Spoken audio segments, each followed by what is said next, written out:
सुप्रभात बच्चों। कक्षा 10वीं हिंदी दूसरी इकाई का तीसरा लेसन है, जिसका शीर्षक है जानता हूँ मैं, कि महात्मा गांधी के विचारों पर आधारित एक आलेख है।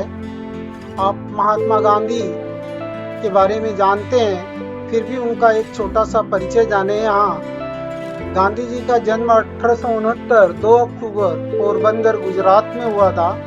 उनका पूरा नाम मोहनदास करमचंद गांधी था और आप भारतीय स्वतंत्रता आंदोलन के प्रमुख राजनीतिक एवं आध्यात्मिक नेता थे। पूरा देश गांधी जी को राष्ट्रपिता कहकर के संबोधित करता है और यहाँ हम गांधी जी के विचारों से परिचित होंगे। उनकी जो प्रमुख कृतियां हैं उनमें गांधी जी का सत्य के प्रयोग आत्मकथा है, हिंद स्वराज्य या इंडियन होम रूल। इनके अतिरिक्त लगभग प्रत्येक दिन अनेक व्यक्तियों और समाचार पत्रों के लिए लेखन किया करते थे, जिसमें गांधी जी के विचारों को संकलित किया गया है।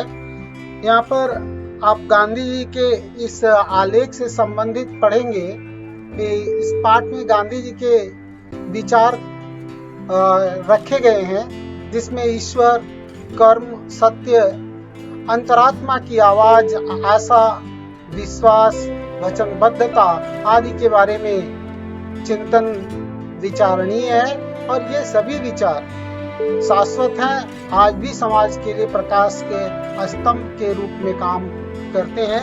गांधी जी का व्यक्तित्व ही अत्यंत प्रेरणादायी रहा है। आइए हम उनका यह आलेख पढ़ते हैं। मैं मार्ग जानता हूँ, वह सीधा और सकरा है, वह तलवार की धार की तरह है। तलवार की धार की तरह है अर्थात अत्यंत कठिन है। मुझे उस पर चलने में आनंद आता है। जब मैं उससे फिसल जाता हूँ तो रोता हूँ। ईश्वर का वचन है, जो प्रयास करता है वह कभी नष्ट नहीं होता।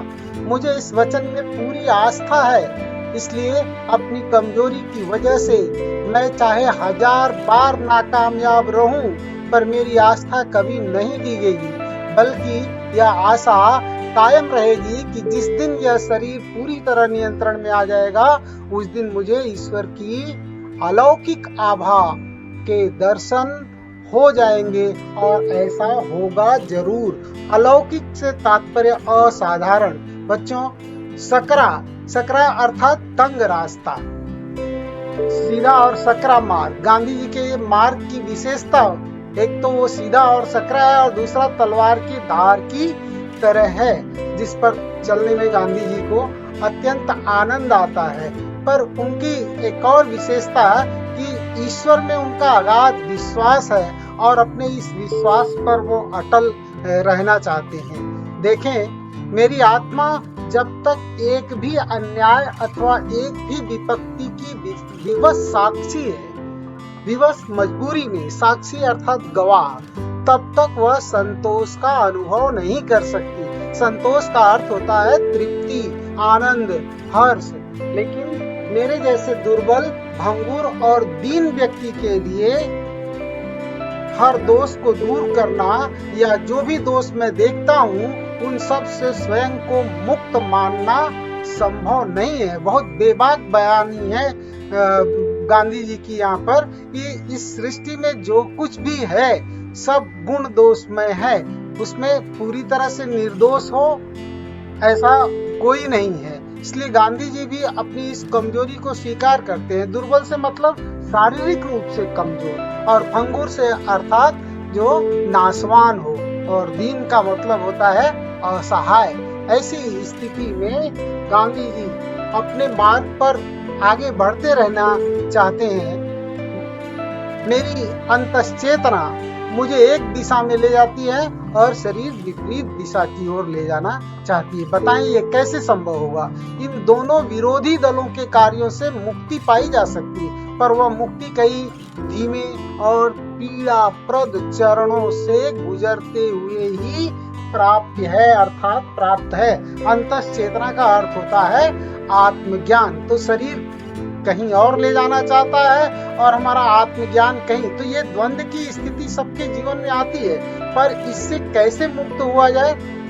गांधी जी का कहना है कि मैं यह मुक्ति कर्म का यंत्रवत त्याग करके नहीं पा सकता, यह तो अनासक्त भाव से प्रबुद्ध कर्म करके ही पाई जा सकती है। और इस संघर्ष में देह को निरंतर तपाना पड़ता है, तब जाकर के अंतश्चेतना पूरी तरह स्वतंत्र हो पाती है। मैं मात्र एक सत्य शोधक हूँ। मेरा मानना है कि मैंने सत्य तक पहुँचने का मार्ग ढूंढ लिया है। मैं उसे पाने का निरंतर प्रयास कर रहा हूँ, लेकिन मैं स्वीकार करता हूँ कि मैं अभी तक अपने ध्येय में सफल नहीं हो सका हूँ। सत्य को पूर्ण रूप से पाना, अपना और अपनी नियति का पूरी तरह साक्षात्कार करना अर्थात पूर्ण हो जाना है।